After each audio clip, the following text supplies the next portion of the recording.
Hi, I'm Randy Bachman. I'm here to do the sound tutorial for the Gifts Lucky 7 contest.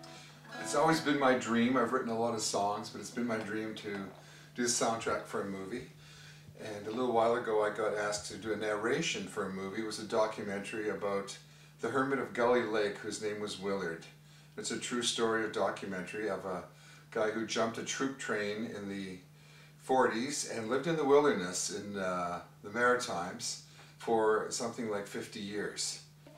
So I sat with Amy Goldberg, who was the producer, director of the movie, and when I first heard about the movie, I went and did some period music that would fit in the 40s, 50s, and 60s. That was kind of Celtic music.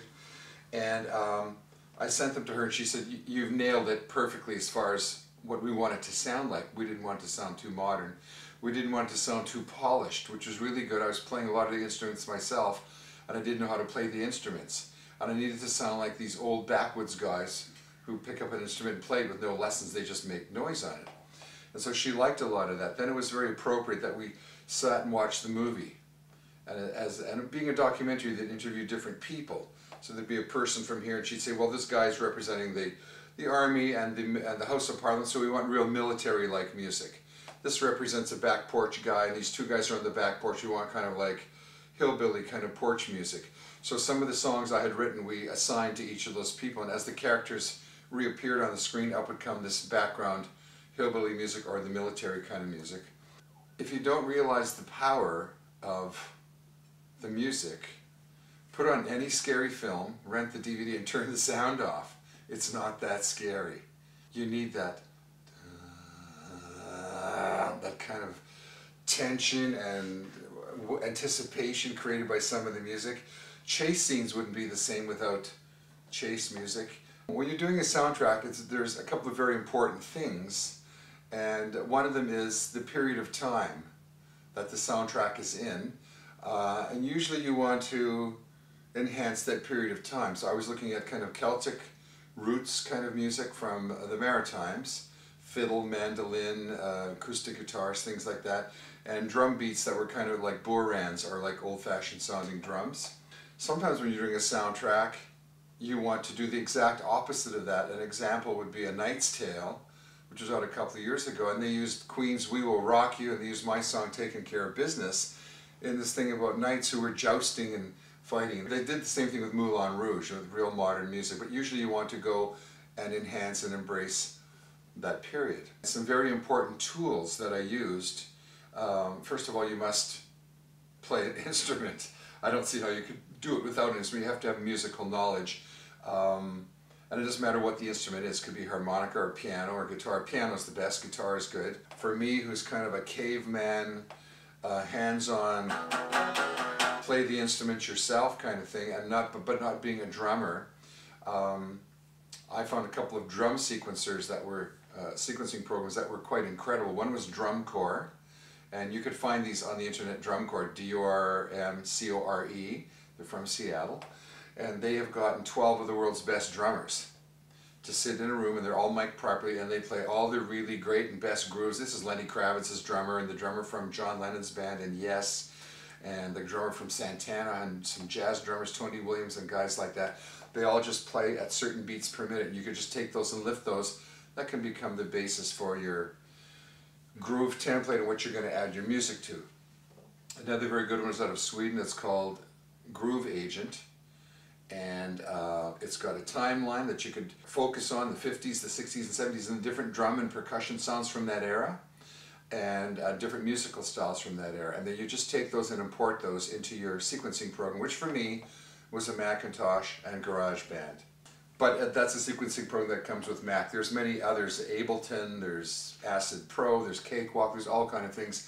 The most important thing is to find one that you are familiar with and that you can use. And I proceeded to look at certain characters and write this music pretty much night and day, because you can't just sit down from 2 in the afternoon until 6 and try to do the music. You're thinking about it all the time, and when you get the inspiration, I would recommend you have a little thing like a mini disc recorder, a little recorder, and you sing or yell or tap a beat into it, and you listen to it later and then find it on your machines. So it was a matter for me of assembling about a dozen different kinds of musical grooves that were some are a minute, some are 3 or 4 minutes long. Then I tried to write a theme for the whole movie that it would start with. And they did use that for the theme. It opens and closes the movie. And then I did the theme in 2 or 3 different styles. You'll notice this in a movie that there's a certain theme that will go throughout it, like Dr. Zhivago had Laura's theme, or Gone with the Wind had a certain theme.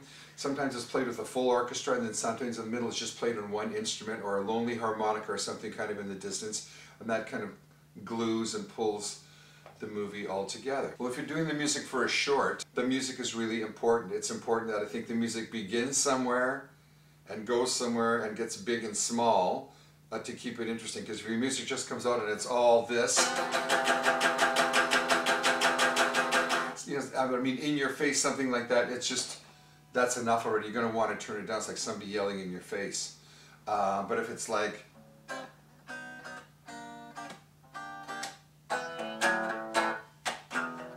it's kind of interesting to kind of change it. Some is loud and some is soft.